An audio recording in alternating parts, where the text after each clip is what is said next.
Hey guys, Digital David here. So far the install went pretty seamless, pretty easy. So 3 Phillips head screws, just screwed them right in, and you just slip this in. I wrapped it around just due to how we want the light to be for where we have it. You can position this, I have it locked in already, but really happy, just pointing up to the sun. So far, so good. Got the install complete. There it is in the corner of my garage. You can follow the line. I run it all the way into this tree, which is kind of hard to see, but there it is again. And then it wraps around and comes down. You can see the strands.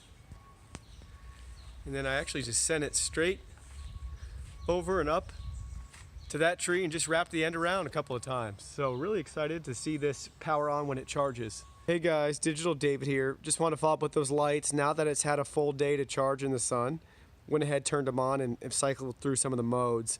This mode's awesome for the LEDs. It looks like they're just dancing, it rotates them. Here's the next mode with just the lights being on with the dim. So that's really cool. They fade out. Great mode.